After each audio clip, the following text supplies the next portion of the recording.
oleh para ulama, ada seseorang di masa dulu terjadi pertikaian dengan istrinya. Ribut.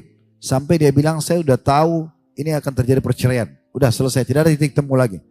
Maka saya pun keluar dari rumah saya menjelang subuh. Istri saya pun sudah menyiapkan pakaiannya, sudah akan meninggalkan rumah. Lalu kemudian saya sholat tahajud beberapa rakaat yang saya bisa, lalu saya sholat subuh. Selepas sholat subuh saya berpikir, untuk apa saya pulang ke rumah, toh juga istri saya sudah tidak ada. Lebih bagus saya coba berzikir, beristighfar kepada Allah. Dia bilang saya istighfar sampai terbit matahari. Lalu saya sholat duha 2 rakaat. Begitu saya pulang ke rumah, saya temukan rumah begitu dibuka pintu wangi, tertata dengan rapi. Di atas meja sudah ada sarapan yang enak.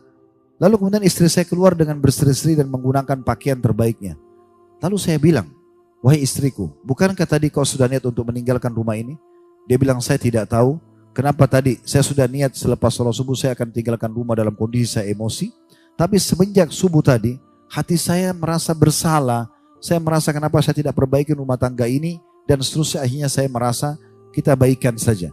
Kata dia, saya tiba-tiba kebayang inilah waktu pada saat beristighfar kepada Allah Subhanahu wa ta'ala. Ada juga seseorang di pasar gak laku-laku barangnya. Dari pagi sampai sore sudah mau tutup pasar belum laku-laku. Maka dia bilang tiba-tiba saya mengingat hadis Nabi SAW. Siapa yang beristighfar kepada Allah, memperbanyak istighfar, maka Allah akan berikan kepada dia jalan keluar dari permasalahannya, ya, dari kesedihan kepada kesenangan, dan diberikan rezeki tidak sangka-sangka. Dia bilang sampai saya istighfar. Demi Allah dia bilang sebelum terbenam matahari beberapa saat, maka seluruh orang pasar itu mengeroyoki barang dagangan saya dan saya pulang dengan membawa keuntungan. Dan sekian banyak kisah yang berhubungan dengan hal-hal yang seperti ini, membayangkan bagaimana atau menggambarkan bagaimana dahsyatnya kembali kepada Allah SWT. Maka ini tiket keselamatan yang terbaik teman-teman, jangan disia-siakan. Allahu a'lam.